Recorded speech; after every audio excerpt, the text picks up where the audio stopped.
Hi, and welcome to Making Meaning podcast, where we do a deep dive into a hot topic. Today's hot topic is the state of men, specifically in the US.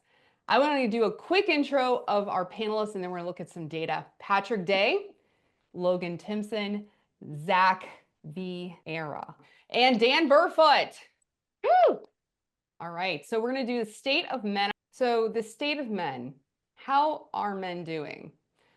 So let's just look at some stats. These are pulled from both ChatGPT, Gemini, and Perplexity. So over the last 30 years, I'm just going to kind of look at the last 30 years as a benchmark.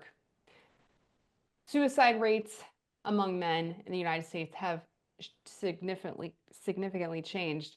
So I know whenever we look at a lot of numbers, it's going to be like, what is going on? But let's just try to take a moment here. So age-adjusted suicide rate for men increased from 18.2 per 100,000 in 2001 to 22.8. So that's a 25% increase in 2021. So let's just take a breath there. 25% increase. All right, let's look at some of the breakdown. It's 70 men over age of 75 have the highest suicide rate, 42 per 100,000. Middle-aged men, 31 per 100,000. And now it's 27.1. So it went down a tiny little bit. And then young men, 25 to 44, went from 28.3 to 30 per 100,000. All right, so firearms is a popular method, and comparison to women don't kill themselves as much. Male suicide rate has been consistently 3 to 4.5 times higher. So that's very interesting. All right. So we're going to go down and look at economic pressure. So what else is happening with Do we men? not comment on those? Yeah, go ahead. Go ahead, Dan. Yeah. Well, let me just say that if you look at the female rates for mental illness, they're through the roof. So women have much worse mental health than men overall. Women don't typically kill themselves. But I would say that this pattern that we've highlighted in this first section is consistent with the idea that mental health overall is declining. And the result for men is more suicide. The result for women is more SSRIs, therapy appointments, all of these kinds of not suicide, but still negative impacts. So Dan, let me just try to make sure I understand. You're saying that mental health has actually worsened for everyone in the last 30 years, but women go get help and men end up just killing themselves. This is what you're saying? That sounds about right. Yep. Very interesting. Can I jump on those coattails? Yes, Zack. Yeah, there's 2 points, number 5 and number 7, which I found very compelling because what they add is context to these stats. These stats are accurate, but without context, they can be misleading. So what it's saying is that men's rates are consistent with women's, they're just slightly higher. And so as women's rates move up, men's rates move up too. So this is not an indicator of men having an issue other than those few notches above that they've been consistent for the last 130 years, not just 30 years. In addition, there's 2 times in history where 1930, in these last 130 years, 1930 and 1990s, where men's had a spike above. So they leapt out of the consistent rate with women. And those in the 30s, which you can point to economic factors.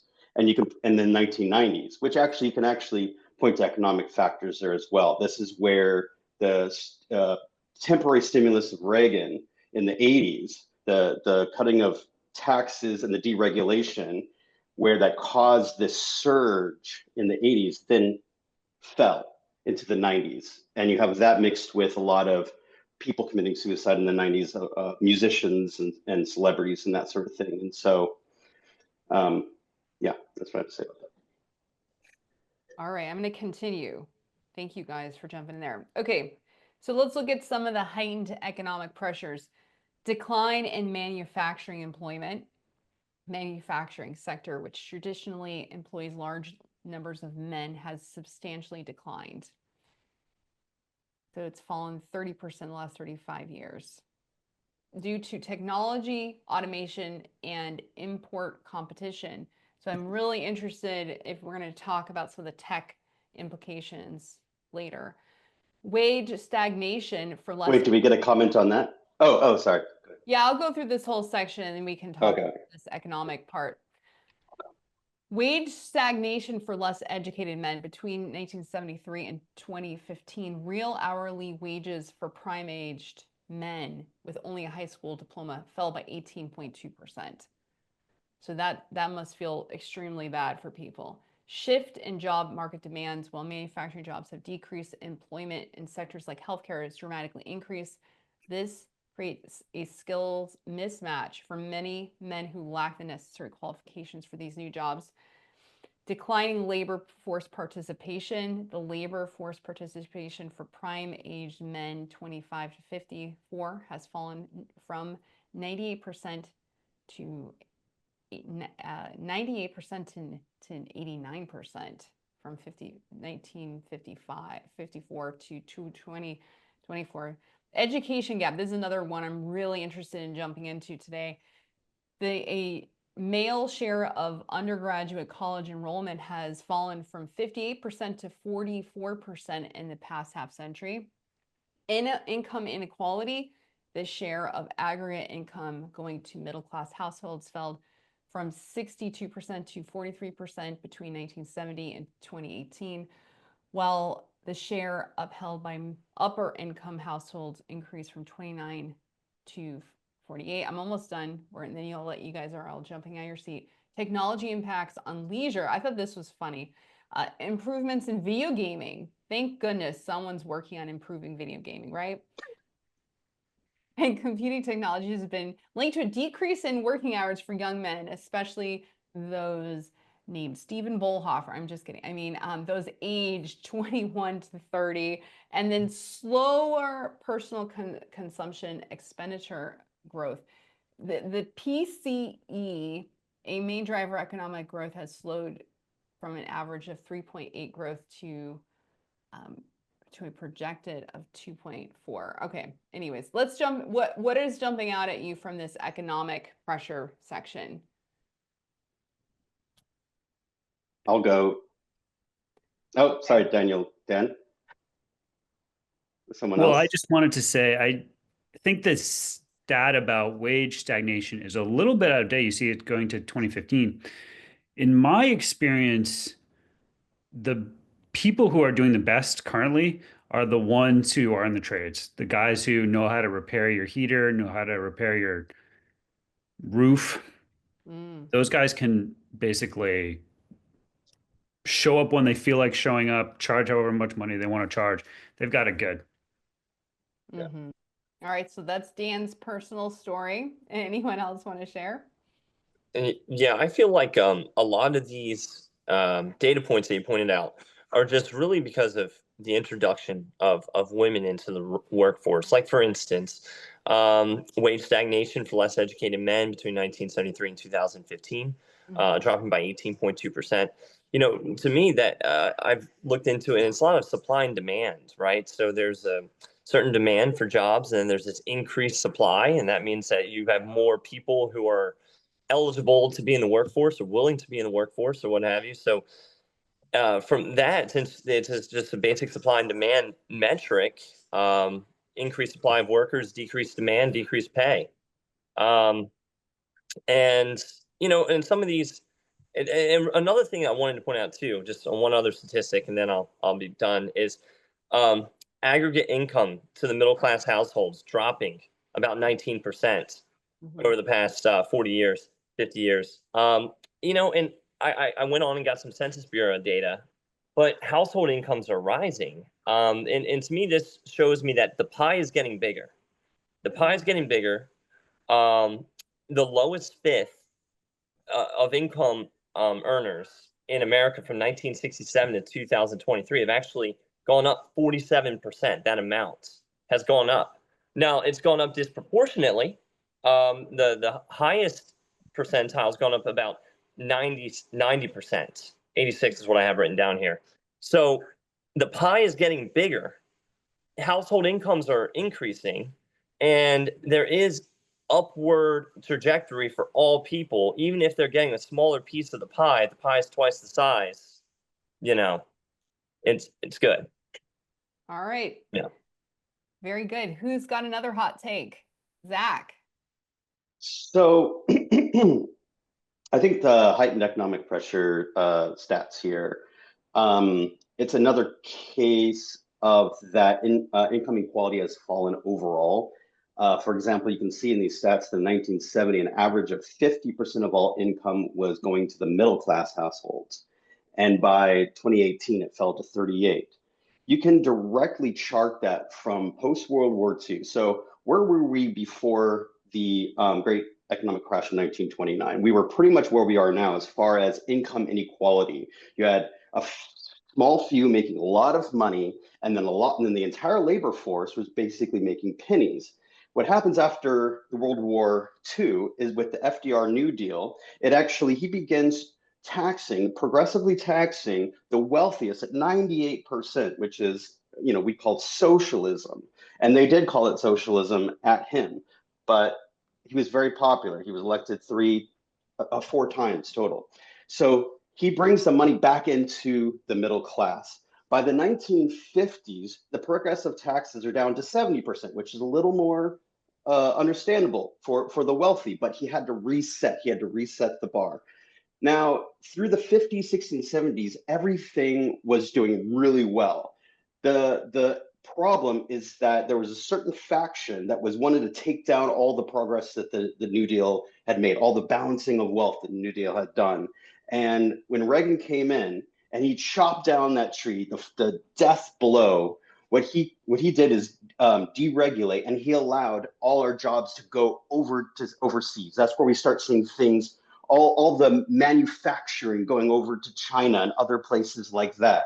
What does that do? It guts all the jobs that we had for that particular demographic and workforce. And so we see a big crash starting to happen there. And we haven't ever fixed that, because what happens is then you get these neoliberals. And what are neoliberals? They're basically like classic Republicans. They just keep cutting taxes and they keep deregulating, keep doing what Reagan did, because Reagan was really popular. And you keep doing that until you get to where we are now, where I think we're steering down the gun barrel of another crash. Thank you. All right. So I love that we have every different opinion represented here today. Okay, let's keep going and see what happens next in this. Is there something I can do to make this screen easier to read? I just think we should continue on to the next section. Okay, I just want to make sure everyone can read it. All right, let's talk about marriage. Changing social structures and decline in marriage rates. So by the way, I actually want to say that I think this is the primary causal factor of a lot of the data we saw in the previous section, where men are getting married later, having fewer kids, and that means that they don't need to work as hard. That's literally my situation. I just got married recently. I don't have any kids. My wife is gainfully employed. I have some money. I'm not feeling a lot of economic pressure. I could be working harder. I could be back in the minds of the big tech companies making more money, but I just don't feel like I need to do that. Okay, so you said this is causal. I think these social and marriage factors are more impacting the economic factors than the other way around. This is these hot takes are just like really interesting. All right, let's go through this data. Social isolation has increased as traditional social structures such as civil groups, religious organizations, community bonds have weakened. Men who often rely on external structures for social support are particularly affected by this erosion. Marriage and fatherhood, once considered stabilizing factors, have declined divorce rates and delayed family formation leave many men without traditional support systems they previously relied on. The overall marriage rate. All right, so let's look at this. The general marriage rate in the US has declined from 9.8 marriages per 1,000 people in 1990 to 6.2 in 2022. Never married men. The proportion of men who have never been married has risen from 30% to 37% from 1990 to 2022, indicating a growing number of men delaying or foregoing marriage. The increase in median age at first marriage, men are entering into marriage at older ages. The median age for first marriages has climbed from 26.1 years in 1990 to 30.2 years in 2023. So let's just stop there for a second. I did a podcast a few months ago on fertility, and now we're looking at the other side of this. When people are getting married older, they're not able to have as many children if they were waiting to get married anyways. So we have a decline in fertility that's also happening. All right, any just comments on this part of this story? Is this I can great? go. Zach, Oh, Zach, sorry. are you all in on the anti-marriage? Like, where are you on this? Okay, so when you look back at when American culture was a little more traditional in this regard, where economically speaking, women didn't have access to jobs.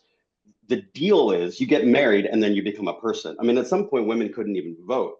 So in order for them to even be recognized by society and not just like thrown to the gutters, you had to marry a man, you have to have kids, and then that would move you up in the ranks and that would get you to know other people, etc.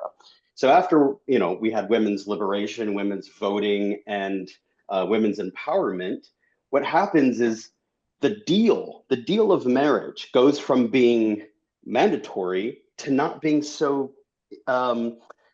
not being very sold on it. So for example, what do men get from marriage? So men, we are fighting with this paradigm where we want to do things on our own. You have to man up, you have to toughen up.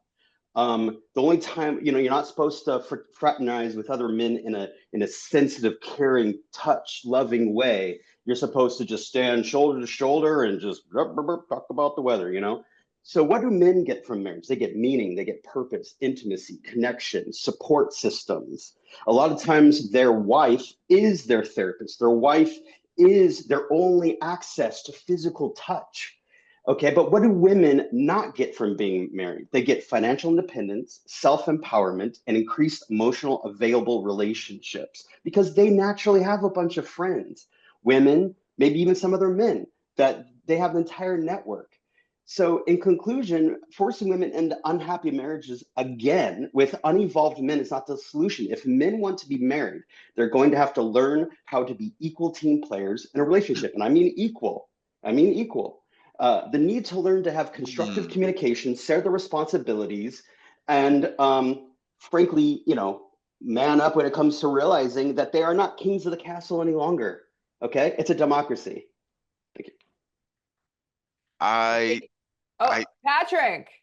I would actually say that the reason why marriage has declined or most men are deciding not to get married is because frankly it's just not worth it anymore. Basically, at least in this current climate, as Zach said, women don't need men, and most of the time they end up competing with their husbands. And a lot of times they could just, up and leave. And when they leave, they pretty much get everything. They get the house, they get the kids, they get half of all the assets, regardless of who contributed. And most of the time, they still have to, a man still has to pay alimony. So if you are a man looking to get married, you're doing this calculus and so it's just not worth it. It's like at any point in time, I can be completely ruined. And a lot of guys who have been divorced, who have been completely ruined, you know, they are the ones a lot of the time who end up committing suicide, because at the end of the day, really no one cares. It's like, as you say, man up. You can I rebuild. agree strongly with that assessment. Share more, Dan. I just want to agree. Okay, Let's ask Logan. I think in addition to everything that Patrick was saying, yes, no fault divorce has not been good for the society. It's not been good for marriage at all, and that was part of what Patrick was addressing. I also do think that the sexual revolution of the 1960s is also a key component for why marriage rates are lower. Contraception, the free love movement, all these things have separated the goods of marriage that were always in the confines of marriage from marriage. And there's less incentive to get married in that regard too, which actually leads me to a concept. Have you guys heard of the concept of hypergamy?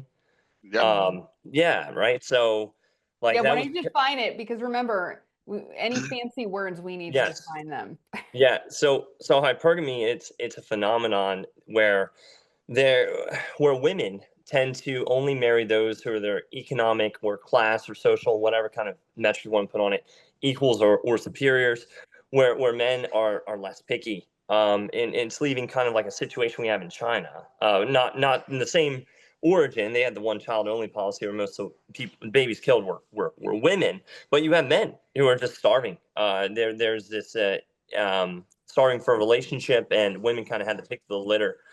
So I would definitely argue that no fault divorce and individualism was also alluded to. If you are both so career centric that your relationship just takes a back seat, then that's going to be a big issue too. Being atomized individuals within the context of your own marriage. Wow.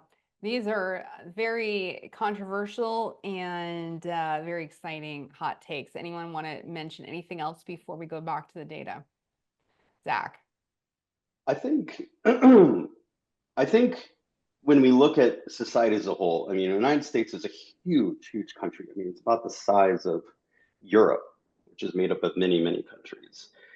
And you look at our society, and you want to learn something about how human beings feel on a primordial level inside society. You can look at primates, and you can see how certain groupings and certain hierarchies work in certain circumstances, and others work in other circumstances. Now, the truth is that in a baboon group, where men and women are all grooming each other more equally, where things are more balanced, you have more consistency, and the group lasts longer in the wild. Now, if you have a group where you have one guy on top, one big guy, usually he's missing a little chunk of his ear, he's got a little tuft bitten out here, and then you have these roaming, what are called roaming bachelors, and they're basically working together to try to topple that king off the top, and so they can take his place. And then that guy probably either dies or kind of crawls off into a cave and like bleeds out. And then you have the more roaming bachelors. What I would like to suggest is that we as an evolved species should be more like the group. If we want to be a civilized society, all players, none of us can be like cowboys anymore. We all have to groom each other. And so men have to learn to groom each other. And I know that sounds like some people are like, oh my Lord, that's homosexual. But the truth is that I grew up with homosexuals as my parents and all of my role models. And they are happier. They have a good time. It's like a nonstop party. And it's not just because they're having sex with each other. It's because they've learned how to be a support system for each other. And we need to learn from that. Doesn't mean we need to have sex with each other as men, but we need to learn to hug, and we need to learn to talk about our emotions, We need to Zach, reconnect. you're talking about this whole worldview that a lot of people just aren't on board with. And I think you and San Francisco people should be empowered to search out that lifestyle and build those kinds of lifestyles. But other people have different views about the good life, and other people have different views about the right way to organize society. And other people, like, I don't necessarily agree that the San Francisco culture leads to happiness and thriving. Like, a lot of people in San Francisco are miserable. San So Francisco's been gutted by the tech industry, and that I, started in the 90s. That's what my book is about. I would actually also disagree. I would actually say men do have a support system. Like there is a support system for men. The thing is, um,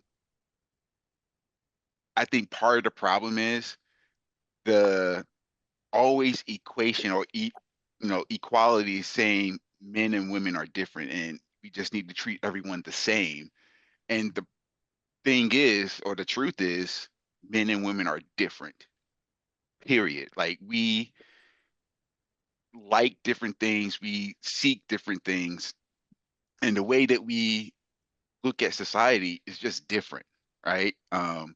It's not saying that you can't have equality, you know, value as a person, but we typically have different roles. We look for different things in partners, and most like you when you try to say, men and we are equal, that's part of the problem because we're just not equal. We're not the same.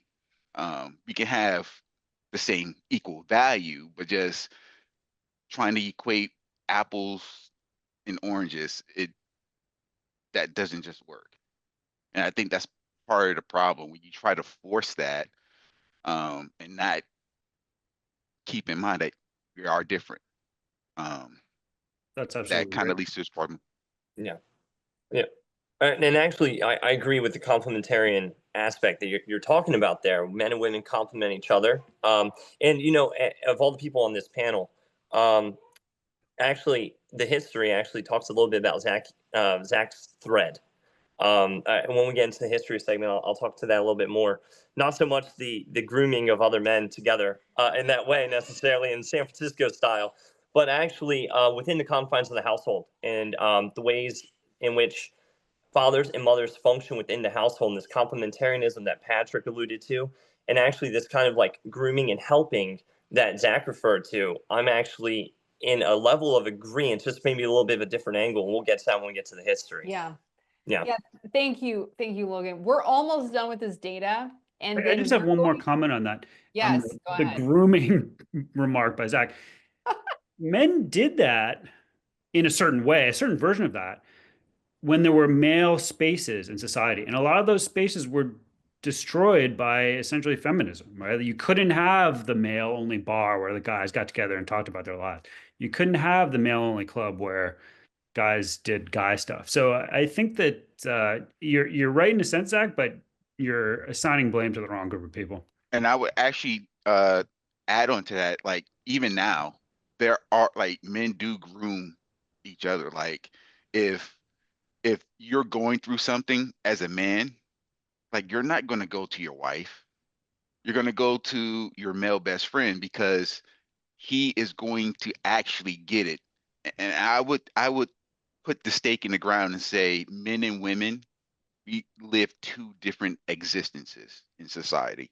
As a man, you are expected to essentially build yourself up.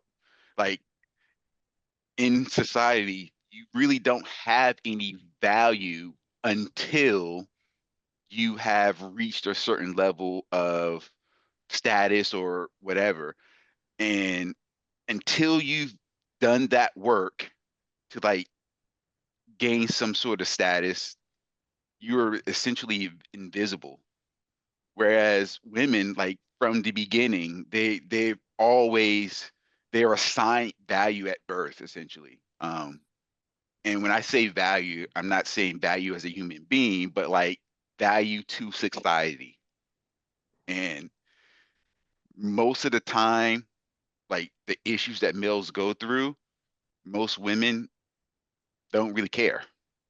You know, they is that and they don't care not because they're mean, but they just can't relate to it because there's a level of expectation and a burden of performance that's put on men. Like if you want to get married, then you need to go build yourself up. You need to make yourself attractive to women. Otherwise, you don't even get noticed. And I think that's the part where most people in society, you know, you look at the news media, they don't ever really talk about that aspect. Mm-hmm. And this is where we would insert quote from Napoleon Dynamite: girls like guys with skills, nunchuck skills, video game skills, and so on. Thanks for providing. Can I just respond to Dan? Ben? Dan. Oh, Dan. Yes, please. Okay. I think we've learned over the time that we've been in this American experience as a whole, as a psyche, that helping a group that has been pinned under another group up to the equal level doesn't mean that we have to displace this group unless there's an economic scarcity, right? So what we were seeing is at the same time that the New Deal was being eroded, that's when we start to see feminism come in. And it's easy to blame feminism. The thing is that without feminism, women wouldn't be able to vote. Without feminism, women wouldn't be able to go out and make a living on their own, to make money. In capitalist society, making money equals power. You don't have any power unless you have money. And so therefore, I think we need to understand that men have basically had their feet on women's necks, okay, this entire time. We're And going to be going through the history, Zach, next. Great. So, but you get my point, right, guys? We can be equal. No. We can allow feminism. No, okay, we can't be equal on the same let me say, tier. look, We can't share the wealth. let me tell you this. Men were subjected to conscription, which is basically military slavery, right? That happened. That was a thing. So to say that men had their feet on women's necks is just totally wrong. All right. Men had special. We're going to skip the rest of this data. If people want to go and look at it, I'll put in the show notes. Let's get into it. Let's get into the history of humanity because there's a lot of things being said right now. And I think we really zoom out and look at humanity through all the ages. So let's go back to cave people. How do you think men were treated in cave people time? I think we're like baboons. What was that, Patrick? Disposable. Disposable. Like pretty much how they are now for the most part. I mean, like if you really want to like get to nitty gritty, women and like society really doesn't care about men. Women and children. Like children. If and it makes sense from we talk about caveman days, like from a evolutionary perspective, that makes sense, right? Women, carry, they help move the species forward because they have to carry a child. It takes 9 months, and once that child comes in, they have to be protected so they can actually grow up to adulthood.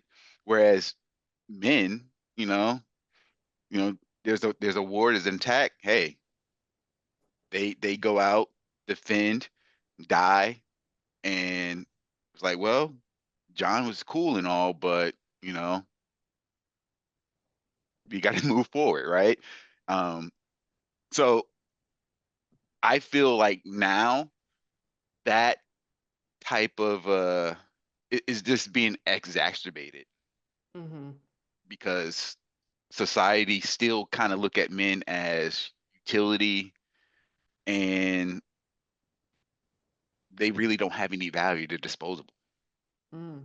All right. We haven't heard from Logan in a while. I want to try to have equal time amongst all our panelists because everyone's got a different take. Logan, what is your view on the history? We're going way back and we'll go slowly through the ages. Well, you know, when you look at men and women throughout the history of society, there really isn't this huge change in dynamic of how money is made, of how the family is ordered and structured, really until the Industrial Revolution.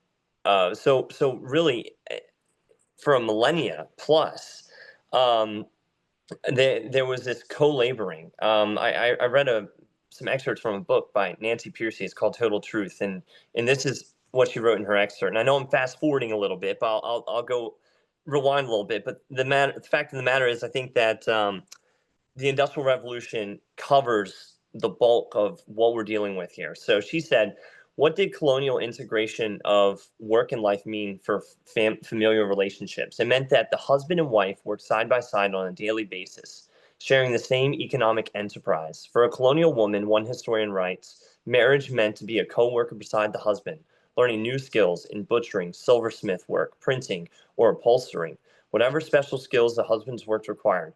A useful measure of a society's treatment of women, of its status of widows, and historical records show that in colonial days, it was not uncommon for widows to carry on the family enterprise after their husbands died, which means that they had to learn the requisite skills to keep the business going on their own.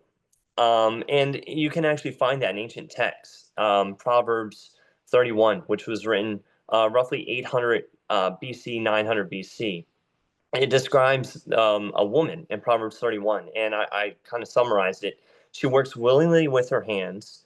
She provides food for her family. She makes business decisions. It actually says that she considers a field and buys it. She's engaged in farming and gardening. She sells her goods that she makes from home. She exercises benevolence to the less fortunate, and she exhibits strength, dignity, and teaches those around her. So you can see that there was this very diverse and integrated lifestyle that people had before the Industrial Revolution. And I'm going to stop talking now, but the Industrial Revolution has a lot to blame. But before we move on to that, I definitely want to hear what everyone else has to say. All right, we also haven't heard as much from Dan. So Dan, you want to weigh in, and then we'll go over to Zack.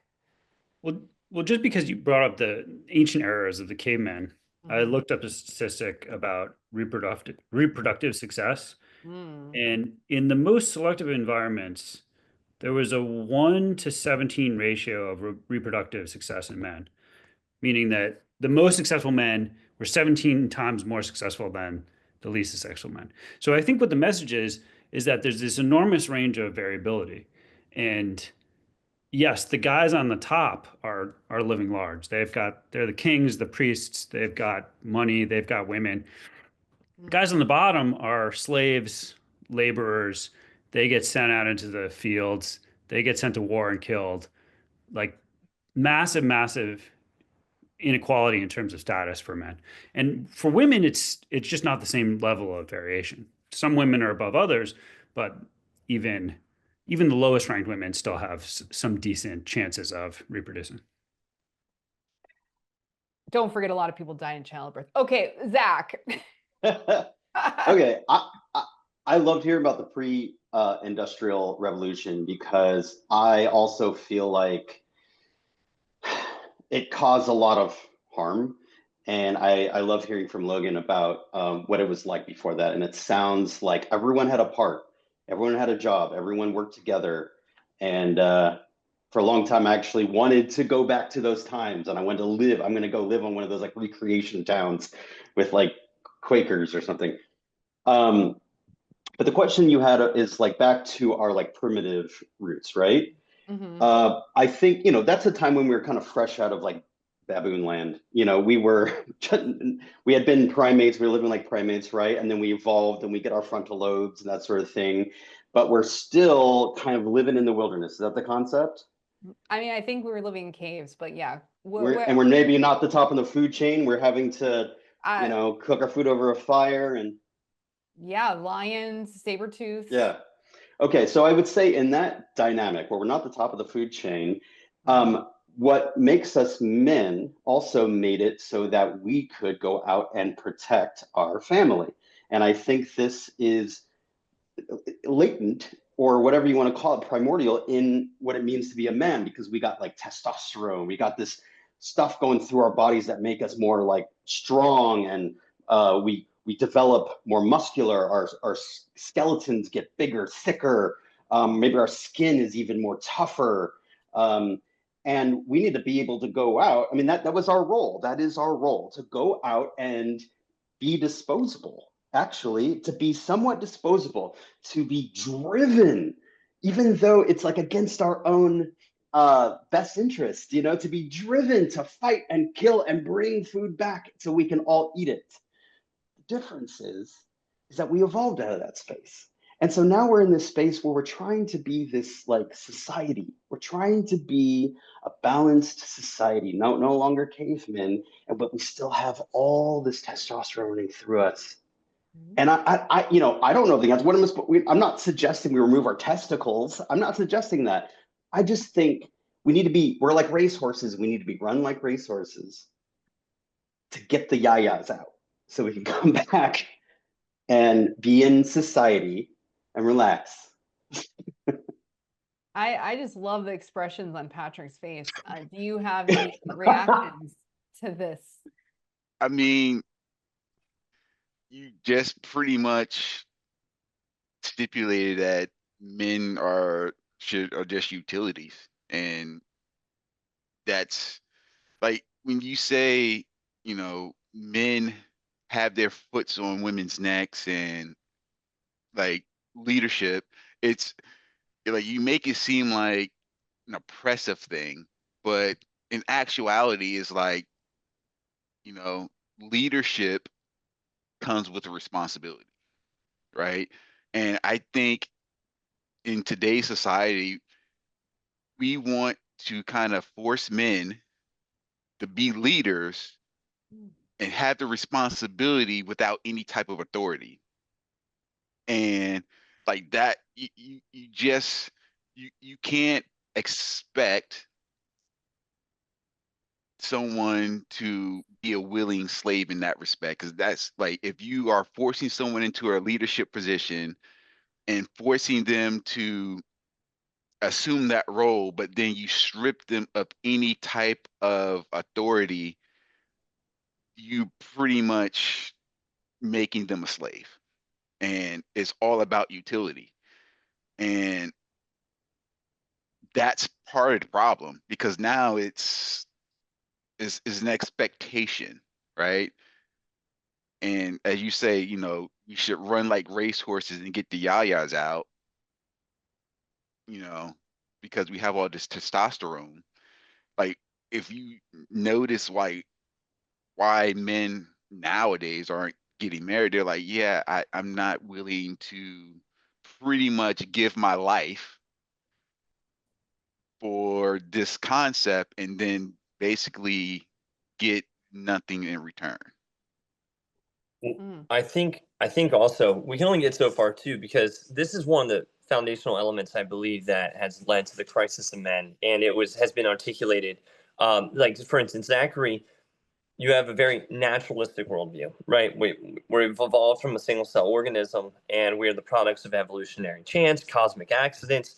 So I think that has societal impacts on purpose overall. And what that ends up doing to individuals is, well, there is no God, or I'm not created for a purpose, and I'm not given a clear sense of direction of what my meaning and purpose is, or what comes after this life. Every person, whether they know it or not, they want to know, where did I come from?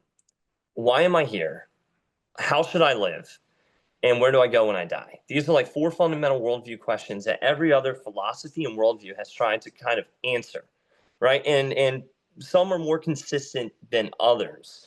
But when you have this naturalistic worldview where you are a cosmic accident and there is no clear purpose for your life, that leads you to existentialism, you know, which is a philosophy that was very, very popular in the 19th century, late 19th century, mainly the 20th century, where, well, if there is no God, if there is no purpose, if we're not created, there is no divine order or moral order or so on and so forth, then I must create my own purpose in life. My purpose in life, more often than not, typically when you hear an existentialist, is to be happy, right? Um, and and then that also infuses with like romanticism, which is where we lead by feelings, however we feel. Jean-Jacques Rousseau, the famous um, romanticist, saw his kids as a burden, right? The Christian of that day in France would say, "Oh no, kids are a blessing from the Lord. We ought to raise our children and perpetuate um, continuation of the family line so that people may know the gospel." And there's like this purpose, right? You agree with it, disagree with it. There's an inherent purpose. Jean-Jacques Rousseau, his ambition was to be happy, and kids impeded that happiness, so they were sent to a poor home, right? Or an orphanage where they probably succumbed or died. So, that these philosophies, once the theistic philosophy of Western civilization is removed, it's replaced by naturalism, existentialism, romanticism, and then it creates a worldview that is going to lead us to very, very different conclusions in accordance with our worldview. Wow, this is going a lot deeper than I even imagined. Let's jump forward to the industrial age. You guys are alluding to it. What really happened during that time? Does anyone want to share like what were the changes that happened that have made I feel like Logan knows that answer. Yeah, I did a lot of research on this because I was trying to synthesize, because like there's many streams, it's multifaceted, and I know that there's limited time, so I'm like, all right, what one issue can get me 90% of the way there, Tell us. So okay, here we go. So there was, as Zach acknowledged, there was like this integration. Father, even parenting books and sermons preached at churches were directed to fathers chiefly. They were chiefly responsible for the upbringing of their children. And if there was like this prodigal kid, fingers were pointed at the dad in the community, not the mom, right? But there was a shift that took place once the Industrial Revolution started. The household was this economic unit. Women had the pleasure of being economically productive while pouring into their children. Simultaneously, there was no divide. They meant that it also meant that fathers were more involved in raising their children. And once the Industrial Revolution happened, and one thing before the Industrial Revolution, it was actually more important for men to be very sacrificial. And what I mean by that is, and I'm going to quote here, he was called to sacrifice his own interest in order to represent the interests of the whole, and that being his family and his community. Fathers were not driven by personal ambition or self-interest, hence the individualism that Zach was referencing and dog eat dog world. They were not driven by self-interest, but responsibility for the common good in the entire household. So if it meant taking a pay cut or not being as economically flourishing or high up on the ladder for the betterment of the family, then so be it. So there was a sense of duty, which is kind of where the theistic philosophy comes into play, right? If that's the worldview, then all this kind of jives and makes sense. Once the Industrial Revolution began, you have this dog eat dog ladder climbing environment. Dad went out into the world, while the home economy that the wife was once a part of actually dwindled. The mother, who formerly worked as an economic producer and co-laborer with her husband, was reduced to childcare and house maintenance. I'm not belittling childcare. I highly esteem that. The home was no longer the economic engine, and goods and supplies could be purchased from factories. And over the time, this led to a reduced presence of dad and a relinquishing of his parental responsibility to teach virtue to children. And in the process, he became less virtuous himself. By the mid-19th century, most literature about child rearing was directed to women and exclusively women, which was a market shift over the past century. So women, they really did feel like robbed of their meaning. And the thing is I can see that it can get really frustrating. I can, agree with this. And I'm an evangelical Christian with a stay-at-home mom as my wife. So, I can, get this. But women were looking for meaning and purpose. And this is why, as Zach alluded to earlier, the first feminist movements, they were looking for reform, the temperance movement, suffrage, so on and so forth. So that's the tremors in the late 1800s is where we kind of see the first feminist movement, women's suffrage and all that. But I'll stop there. I got a little bit more, but okay. But yeah. what happened also, like, so men and women's business, so where we had like homesteads, right, where people were making, you know, milk and they traded it to someone for like eggs. Like, I mean, obviously it was getting more sophisticated, but then you had labor kind of organized, and now you had a factory, and now people went to there, and you had division of labor, and now the woman, you know, she's not probably invited to that. So we see more. Is that, Logan, where you're going with this? And like I'm trying to say, this isn't some sexist patriarchal arrangement. There is no such thing as daycare. And also, daycare is very concerning for, it wasn't even thought of at the time, to a place that you would actually take your own offspring to be raised by other people. That is so normal to us today, but that was foreign. Absolutely foreign. No way on earth that was ever going to be a thing.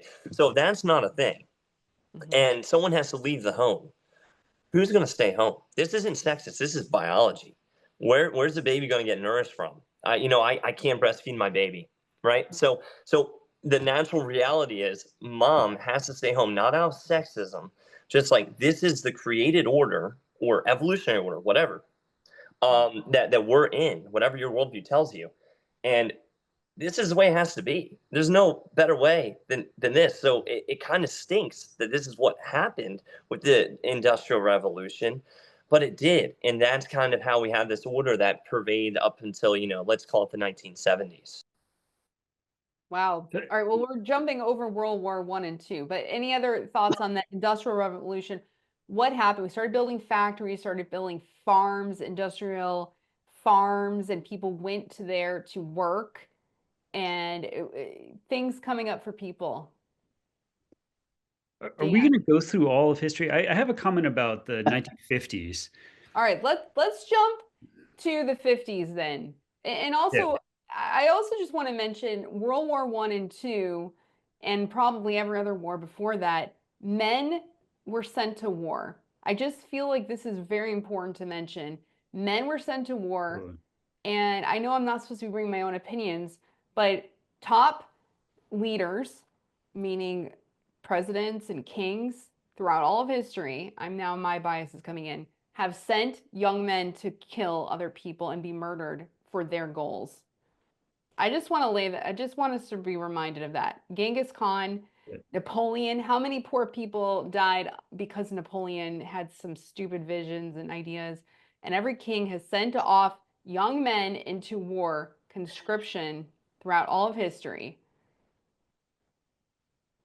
Yeah, there's a lot to be said on that topic because some of the men want to go out and fight. And one of the reasons they want to go out and fight is because when they come home, they're going to be heroes and the ladies are going to love them. There's this interesting statistic about how during the Nazi occupation of France, a lot of French ladies had Nazi boyfriends. I bet you didn't know that. They were really into the Nazi occupiers. Unbelievable. But I wanted to say something about the 1950s, which is that part of, I think, the motivation of feminism comes from this image of the stay-at-home mom in the 50s and the 60s and this idea that she's miserable. And I think that has a kernel of truth, but I think it's misplaced in the analysis. I think a big part of that was that in the 50s and 60s and 70s, what happened is suburbanization. People left the cities. People didn't want to be in the cities anymore. And so you had this group of women who were married, stay-at-home women. They were now separated physically and geographically from their friends, their family, social connections. A lot of people didn't have cars, even though they were in the suburbs. The car was just for the man to commute to work. So the women were just literally trapped in these homesteads, these houses out in the suburbs. They couldn't talk to their friends. They couldn't talk to their family. So I think that's so there's a physical geography that connects here to the feminist movement. Mm-hmm. Dan, what was one of the big major factors of people moving out to the suburbs? I feel like you have the answer to that question. I mean, I'm just searching my brain, but I remember a term called white flight.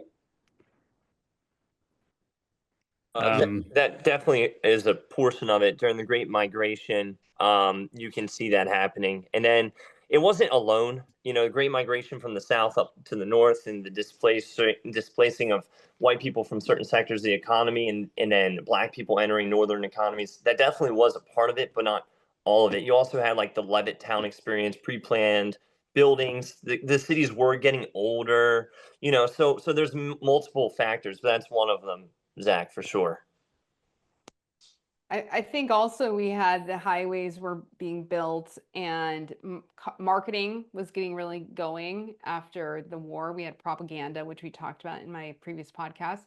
So these cars were like, we need to sell these cars. Let's sell these houses. So I think marketing was looking for ways to leverage itself, and everyone's like, oh, let's have a picket fence, right? So there's probably a lot of marketing that has impacted these decisions to move out. All right. So we need to move on because we're going to run out of time today. Let's move to this trends today. Is there any other trends that are happening today in our modern world that you really think are exasperating this challenge of men?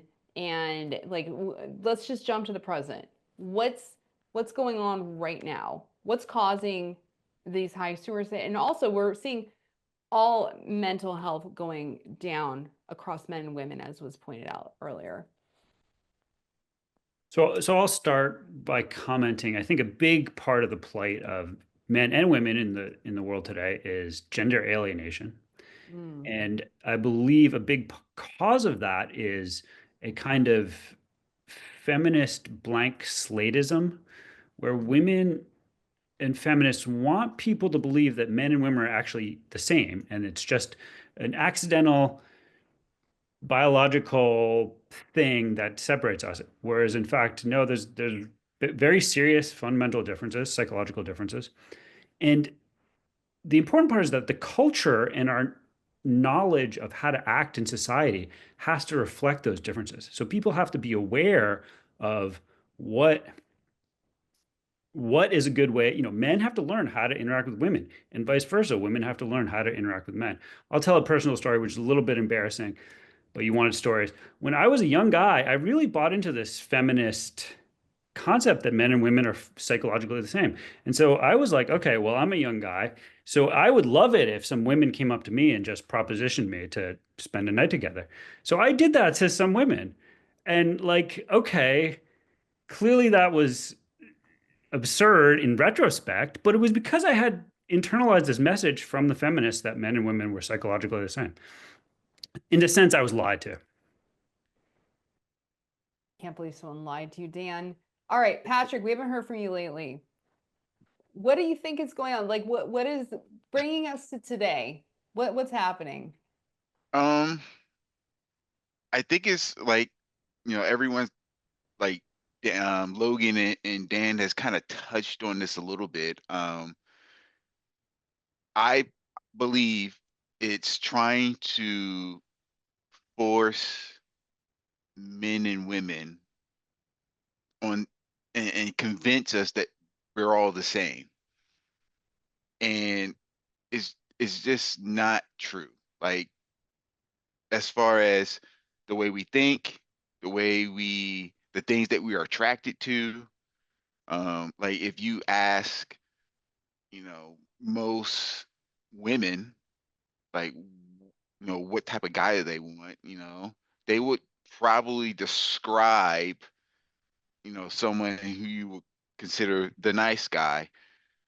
But then when you ask the question, like, well, why do they like, chase the bad boy, right? It's like they are what women look for in a man is what I believe feminism is telling women that they should become. And that essentially, like, basically, you build yourself up the same way a man has to. You go, you get your degrees, you build your status, you build your career, and essentially you're able to support yourself, provide for yourself, whatever. And then ultimately they are unhappy because of hypergamy, right? Because now they're not any men that meet them at their level or above. So now they're not happy with, you know, type of men that they want. And it just kind of spirals, right? And then from the male side, it's like you like Dan said, you're kind of lied to thinking that, hey, this is what women want, but they really don't want what society is trying to sell you on what they want. They want someone who is more quote unquote more masculine, despite that they're telling you that masculinity is toxic. You know, you ask a lot of feminists, you know, you get down to it, you know, they kind of rail against masculinity, but quote unquote, guess what? They're attracted to masculine men. And it's not a conversation that we're having, or not it's not an honest conversation. Like everyone is trying to push one side of the story, but no one's actually willing to step back and like talk about the real issue. Mm-hmm. All right, Yep. Zach. Zach's willing. I agree we're different. I agree we're different. I'm not going to deny that. But I think there's a type of masculinity that we can display. And I'll tell a little anecdotal story. I was drunk. I was at a party, and there was a female friend of mine that, to my understanding, was single. So I was chatting with her, had my hands on her waist, and talking the talk and everything. And then I feel this pain in my face, and this guy is biting my face, and I turn to her, and the guy's like, "Yeah, the ex-boyfriend's back in town, motherfucker." Can we curse on this channel? No. Okay. Bleep that out. Thank you. So I'll just go bleep, anytime. All right. So I turn, and when I realize what's going on, and he's ready to fight. He's ready to brawl. And I turned to him and I said, let's walk over here. So I take him, we walk over, and he was fine, because he was doing this paradigm. There's this sort of like hierarchical structural paradigm that we as men feel like we have to like adhere to, it's so built inside of us, pecking order and all that stuff. So I walk over and he's like, are we gonna fight? Are we gonna fight, right? And he's all up in my face. And I said, we are not animals. We're human beings. We need to be evolved beyond that type of thinking, right? And he's like, I am an animal, man. I'm about to kick your ass like an animal, whatever. Sorry. And I said, no, you're not.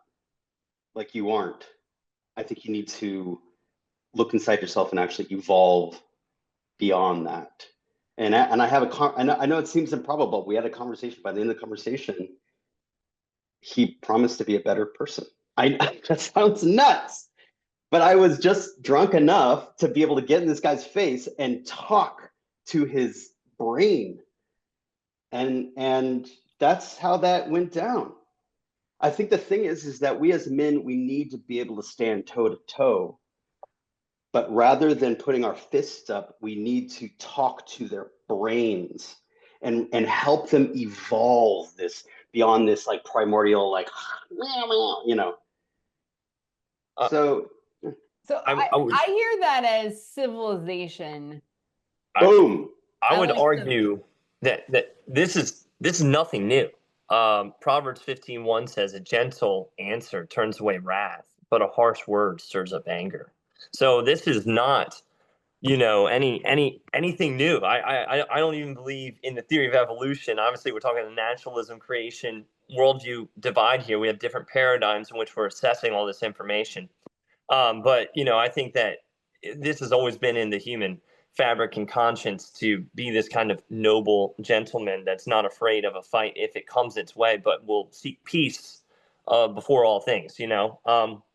And concerning these gender roles and what Patrick was talking to, learning the history of how we think is something that I find so profound, because next thing you know, you are a conglomeration of philosophies and worldviews, and you don't even know their origins most of the time. I'm guilty of that too.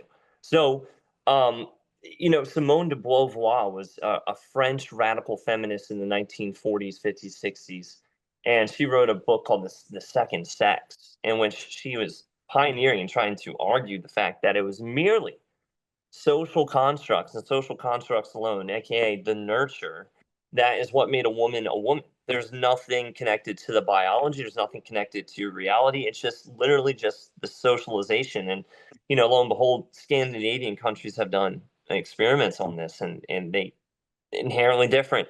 It's in the genetic code. It's connected to biology. And Simone de Beauvoir, was using her arguments for female and equity with males, and saying that, hey, we're all absolutely the same. And most of society, or not most, but a lot of society has really kind of latched on to that idea, despite the clear fact that obviously there's difference. All right, I'm going to just weigh in a little bit as the token woman on this podcast. I think it does come to biology. Women have eggs, and eggs are big and expensive. They're big and expensive cells, and women are trained from very early. I mean, I don't even think it's trained. It's more instinctual to protect them. To protect them. We want to keep them safe, and we want to be protected, and we hide. And I think a lot of this modern feminist is like, free sex, just do it. And that's not what our biology teaches us, because if we accidentally get pregnant, it is a very expensive thing for us physically, emotionally. We want to make sure we're protected, we're fed, because we're very vulnerable, and it can be a very dangerous experience. You go back and watch my fertility podcast. When a woman has a baby, it's very scary and very dangerous for everybody. And that's an expense for the community. So I think this whole like free sex thing has been very bad for everybody. And I do think that that's something we need to remember, that it's down to the biology. Sperm are cheap and disposable. Sorry, guys. And eggs are expensive and very delicate and need to be protected. Well, aren't you having non-productive sex in your relationship, Beth? That's a recent phenomenon, right? For up and you can watch my fertility podcast where we talk about the birth control revolution and where that came from. But I think that it is still something to be considered. All right, I actually want to bring another really interesting thing into this, along with the sexual revolution and birth control, and that is the move towards polygamy in our society. And I know you're like, what? That's illegal. The thing is this: when we decide to just be non-monogamous, it actually is very bad for men, because it goes back to those Stone Ages where you had a few tribal leaders, they have their little harem, and all the other men are out there disposable, like digging ditches and hunting for saber tooth. And that's actually really bad. So I was just having a discussion with a friend of mine recently, and she's like, what do you think about polygamy? She's like, it might be good. And I'm like, it's not good. It's not good for men. It's not good for women, because right now women are treated with respect. We've come a long way, and I'm very thankful as a woman. But the thing is, if we discount that monogamy relationship, and I think the failure of marriage is definitely, we've touched on this a bunch of times here, is that it actually cheapens women, because women then become property, and men are like, look how many wives I have. Did you in Morocco? That's a very feminist statement of you, Bet. I know it is. Did you know in Morocco they can have 4 wives? Well, guess what? Women are now property. I don't care what you say. If you could have more than one wife, now the men are competing. And again, what Patrick has said over and over is that you have to distinguish yourself. You have to make money. You have to have status. You have to have all these things. And now it becomes even a winner take all kind of thing. And what if we want to have an equitable society? I think monogamy is just the key to that, because now the woman and the man are partners. It's equal. They have a share in the children and the property and the economic endeavors of the couple. So anyways, I just want to throw those those as the token woman in this discussion. Is there any final thoughts on anything I just said, or any like, oh my gosh, not true, or whatever? Anyone want to defend polygamy on here? So I'm going to say, I'm going to leave your, needs as a female identifying individual to democracy, and to you to be a representation of your gender. So I'm not going to say anything about what I think your gender should do or how they should be. But I would also say that it sounds like feminism has been good for you. So thank God for that, because it got you from maybe being one wife out of many, which I talked about in like the baboon paradigm, to being able to be equal in society. And now you have a choice. You have a choice to be a monogamist, or you have a choice not to be. And that's what's beautiful about making progress in society. Well, we had, I mean, going back, Logan keeps quoting the Bible, which I appreciate. Unfortunately, I also know the Bible really well, and I can also quote it. And so a man will have one wife. I think that is coming way before feminism. So this whole idea of the family unit is an ideal that comes from, a religious background. Logan, do you want to add anything on that? It's way before feminism. Yeah. So it's like, when it comes to what I refer to as sexual anarchy in the society, I'm oftentimes accused of not just being libertarian on things, but really what I want is human flourishing.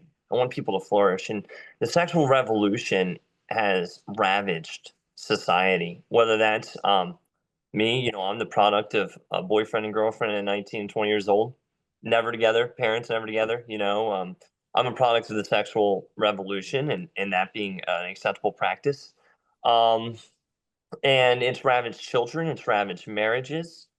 It has, it's even ravaging society. If we don't actually have enough people immigrating to this country every year, we only have 2 states that are above a replacement rate. We're going to be like Japan. Japan wants to stay very Japanese, but they don't have any Japanese babies. Their society is going to fall apart unless they open up the immigration, which will impact their desire to be inherently Japanese. But anyway, it has absolutely wreaked havoc. And I don't do this to pry into people's bedrooms or things like that. That's oftentimes what evangelicals get lambasted with. It's just like, what produces human flourishing? And if you are just guided by the philosophers like and really all this came from, it's Sigmund Freud. It's Sigmund Freud, and there's actually a guy who died in San Francisco. His name was Michael Foucault, who said that pretty much the essence of our being, the essence of who we are, is our sexuality. So if you really believe that sexuality is like your essence and your chief identifier and who you are, not just an element of who you are, just a piece of the puzzle, but the core of the puzzle, then man, you're going to be all over the place. And wherever the wind blows you, you're going to run. And that's going to hurt people. That's going to physically. That's going to hurt people emotionally. That's going to hurt children. And yeah, it's been bad, and it's been bad on women. I go out to restaurants every now and then, and the amount of older people that I see just alone, not because they're widowed, but because they decided to follow the lies of the sexual revolution, and now they are baby boomers in their 70s, and they're alone, and that is a really sad reality. I'd like to actually, I want to ask Logan, because he seems to know theology quite deeply. In a theocracy, would Bett have more or less rights? And I mean really rights when it comes down to, is she seen as property? Like, if we are to create a theocracy based on the Bible, is she seen as property? Well, and I don't know any evangelicals who are in favor of theocracy. Theocracy means no division between the state and the government, and it's enshrined in our Constitution to have separation between church and state. No taxpayer dollars are going to go to pay for some bishop in Washington, D.C., because we have religious liberty. But what I would advocate for, honestly, is something called it's closer to theonomy or pragmatism. There's different philosophies, and I'll try and explain what they are. Theonomy is where you try to elect people who kind of have like a biblical world view to positions of power, and there's a clear distinction between church and state. And then you often hear that you can't legislate morality, but every law we have it celebrates something that's moral or immoral. Like I live in a small town, the speed limit's 25. Well, that's morality because you're loving your neighbor by going an appropriate speed. So all of a sudden, when it comes to um, certain elements of morality, they're off limits, And I'm not advocating for people to just say, to draw strict lines and police through legislation, but just this common sense kind of observation of the society around us and making laws that produce human flourishing. And yeah, so I'm not an advocate of theocracy and barely theonomy. I'm more of a pragmatist, meaning the most reasonable law you can find with a societal consensus, the better. But yeah. The people that originally came and populated the United States, so I'll just make a quick response. We're mostly interested in religious freedom, and they came here, and I really feel that America is supposed to be the land that we live in, the government that we have is really supposed to create this wall, this protective, safe wall, almost like a father, let's say, so that we have the freedom to believe whatever religion we want to believe and to not believe in a religion if we don't want to believe. And so it's not necessarily of just a separation, but there's actually a hierarchy there. There needs to be the foundation of rights and freedoms. And then within that, we get to express ourselves religiously. And so I would say that it's because of the progress made by the feminist movements that our government actually recognizes Bett as a human being. That's a straw man. Come on, Zach. Hit me, Dan. There are highly religious societies that exist today, and you can go talk to them and study them. The Amish are highly religious. The Saudis are highly religious. The women there flourish. I mean, you go to Saudi Arabia. I know somebody who went there and studied the women there. The women there are happy. Now, partly that's because they have a lot of oil money, but partly it's because they have good lives. And the same with the Amish and the same with the Orthodox Jews in Israel. The Jewish women are pretty happy.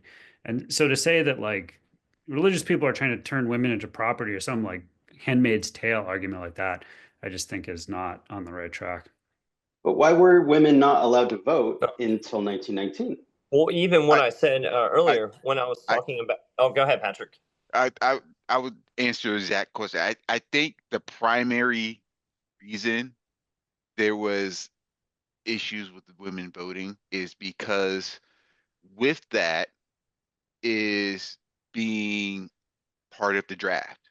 And basically, if you had the right to vote, that means you also have the responsibility to be eligible for draft. And so if women got the right to vote, then they will also get conscripted to go to war. And That's that exactly right. was like the biggest issue there. And that's why you also had women who was arguing against the right to vote because it's like, hey, I don't want to, we should not be drafting women to go to war. That's exactly right. And clearly men got a worse deal because voting, like compared to getting drafted, who cares about voting? Like it's a joke. Like I don't care about voting if the alternative is getting sent to war against my will. That's a crazy deal. To add to this conscription and drafting, in addition to that, when I was reading about what life was like before the Industrial Revolution, you're this unit. You're so intertwined. We've lost as Western civilization of understanding the meaning of marriage, from as our ancestors understood it. That your thoughts become one. Not saying you don't have like free thinking, but you can imagine in that world that I was reading where they're both integrated into the household, where there's less of a need. And then compound that with the draft and conscription. So, I think given today's world, it makes sense that women have the right to vote because you have men advocating their responsibilities. You have men who have been told that promiscuity is awesome. And you have men that have been unfaithful and abuse their rights of headship within the family. So, and given today's reality, sure. But in the past, you can see a world where, and speak less of a need, and there's a reason for it. Okay, we're going to jump to the future now. What can we do to make our society more equitable for everyone? For men, women, children, what do we need to do? Do we need to change laws? Do we need to change how our companies are organized? Like, what is it that you guys are seeing? Does everyone just need to be a better person? Is there systemic issues that are causing? Let's go to the future and use our thinking solution brains, as we have a lot of PhDs and master's degrees peoples and people with multiple degrees in various subjects. What's coming up for you guys? Can I just jump in real quick and say Yes. ChatGPT disagrees with the fact that the draft and women's suffrage were linked. In conclusion, voting rights and draft obligations operated independently. Being disenfranchised didn't exempt someone from the draft, and having voting rights didn't inherently subject one to it. So just want to Thank second right. goodness. Let's move on. ChatGPT is saving us today. All right, so how do we fix this? I'll take a first stab at it. All right, thank you. What I want to essentially say is that we should allow different worldviews to prosper and pursue their own goals. So I think Logan has a strong worldview that he is attached to. I think Zack has a strong worldview that he is attached to. I have a worldview. I didn't quite get Patrick's sense, but he has his own views as well. I think all those worldviews have to be empowered to pursue their own vision of society and create systems and structures and institutions that reflect their values. And I think the real threat to have a prosperous human future is imperialism. So the idea of all these ideas being hashed out and voted on and legislated by some central government and then forced on everyone everywhere. So in my view of the ideal future, the San Francisco people can have their systems, the evangelical Christians can have their systems, libertarians can have their systems. Everyone can go their separate ways and pursue their own separate ideals. Okay, can I just double click into this? So basically, what will happen is, good Christian men are going to go to church and find a nice, good Christian woman. They both have the same values. They're going to make as many babies as possible.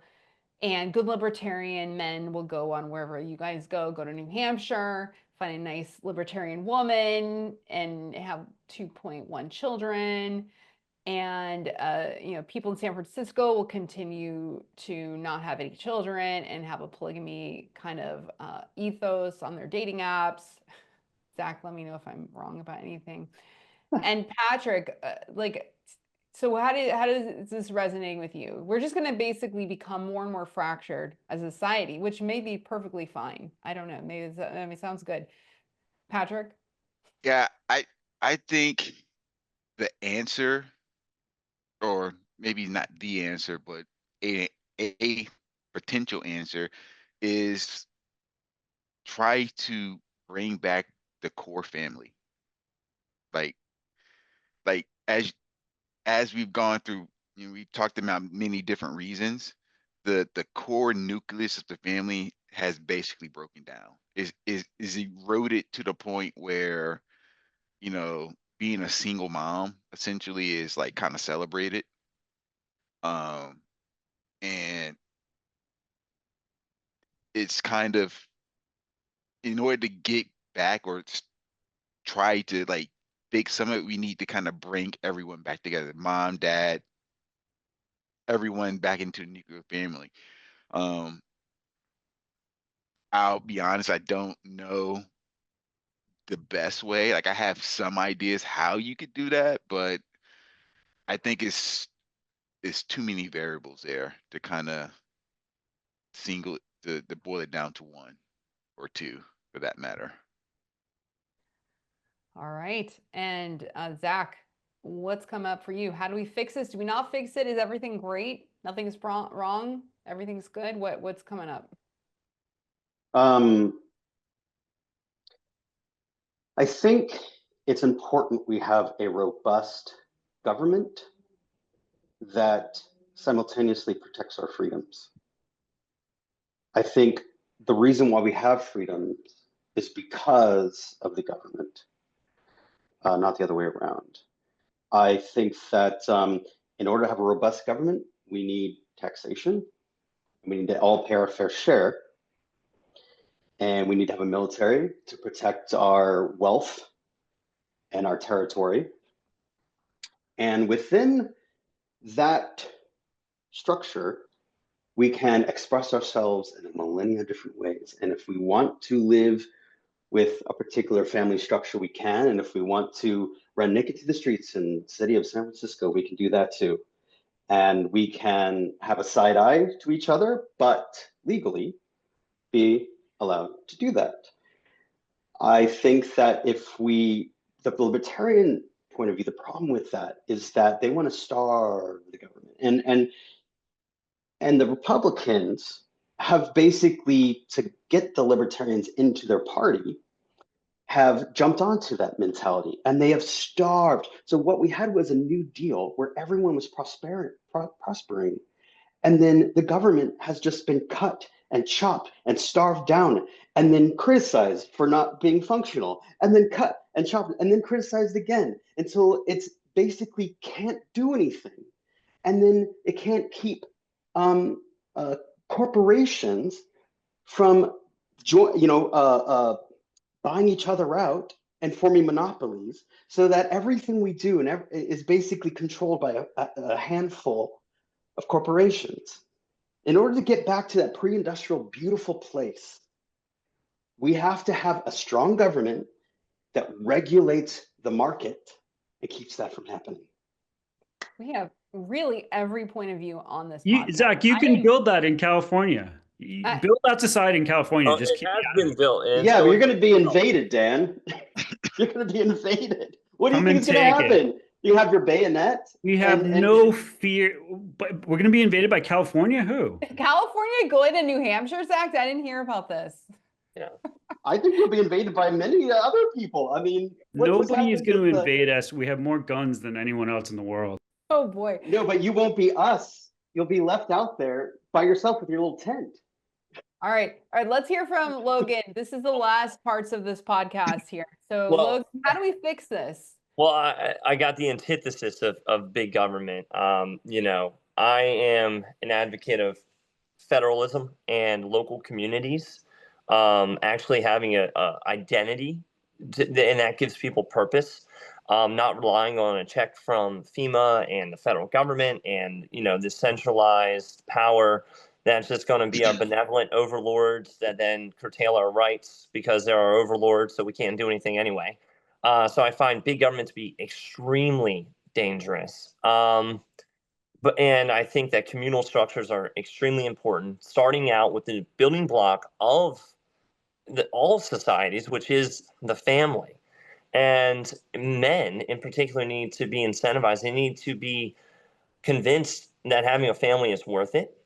They need, and this impacts women too, because, a lot of men aren't convinced because of the sexual revolution. We hop like bunnies from people to people to people, promiscuity, whatever I feel, when this romanticism that's bled into the society. If I feel a certain way, I'm going to do a certain thing, regardless of what its consequences are, because I'm an atomized individual and I care about myself and my needs and what I need and my self-care. Me, me, me, me. And that is not workable in a society. So men need to be taught to be dignified, ready to sacrifice, work hard, and women also. You have to have the same worldview, or else it's gonna fall apart really quick, because you can't take the romantic that flies by the seam of their pants and their feelings or their God, and somebody who's bound to duty and obligation and provision. They just won't combine. So I do think you need to promote that worldview of sacrifice, dying to self, and understanding that life is bigger than you and your desires at any given moment. We have some very strong opinions here. Did we? I would say I agree with Logan on that, and essentially, I feel that could actually be a pretty good answer to bringing the core family unit back together. All right. Dan, did you have any final thoughts on this last question of the future? How do we fix this overall? I have a final quote before we end. Okay.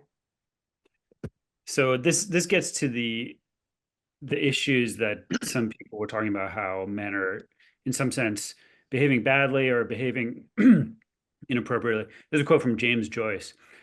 He says, "This race and this country and this life produced me. I shall express myself as I am." So what that means to me is that men are responding rationally and intentionally to all of these weird forces, these unnatural forces, these political forces, economic forces that are being imposed on us. And in some ways, some men are not doing what the government wants, society wants, companies want, but it's a rational response to the incentives and the pressures. And that's going to continue to happen. If we want to build a better society, we need to get more serious about creating a structure that gives men the right incentives to behave in a positive and constructive way. And I mean, I think it's existential. Like, please, everyone go watch the fertility podcast.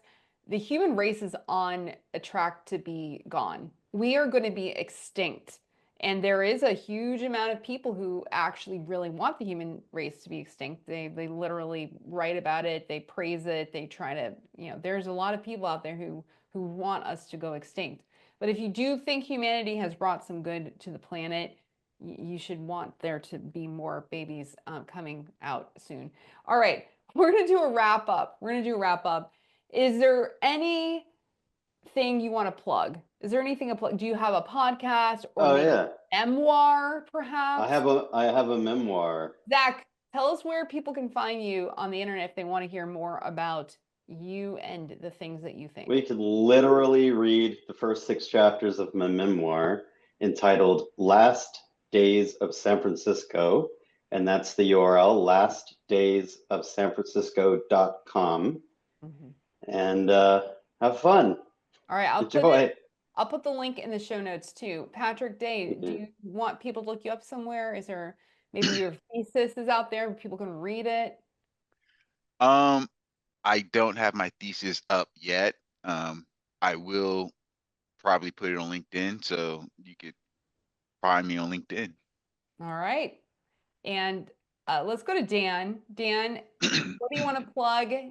Maybe moving to New Hampshire? Yeah, I will plug the Free State Project, which is a movement of libertarians. Libertarians historically have always been in the minority. It's about 3% of the population overall. The idea of the Free State Project is that if we bring that 3% that doesn't have any power in any of the individual states, if we bring them all to New Hampshire, we can have power in New Hampshire. And it's working quite well so far. Nice. And Logan, do you have anything to plug, or just go read the Bible or something? I don't know. Just find a worldview. Now, I pray that there's only one true worldview. I'm sorry, but that's consistent in answering all those questions and how we got here, origins, reality. Find something that's cohesive and constructive, and really think critically about the decisions that you make as an individual, because we all have one. So you need to vet yours and determine why you live the way you do, think the way you think, and make the decisions you do. That's it. All right. We've heard today from Patrick Day, Logan Timson, Zack Vieira. No, Vieira. Vieira. I always want to add a bunch of other things in the middle. It's a well, lot because there's a bunch of things in the middle. There's a lot of vowels. It's a lot of vowels in the middle of it. Vieira. Vieira. Okay, I see. You got to do the little accent. And Burfoot. So I just would love the audience to subscribe, share with a friend. I really think we need to start talking about this. It's a really serious issue. We've got a lot of different things going on. We need to raise awareness about this. Make sure you listen to the podcast on fertility. We do not want the human race to end. At least some people don't. Some people do. That's fine. And also upcoming podcasts. If you want to be on the podcast, go to the show notes and find out. I am going to do a podcast on work. What is it? Why do we do it? Why should it go away? Maybe we shouldn't work anymore. There's a lot of stuff. It's very tied into this men subject, and I think it's going to be very exciting. So if you like this, click subscribe, share with a friend, and we'll see you guys next.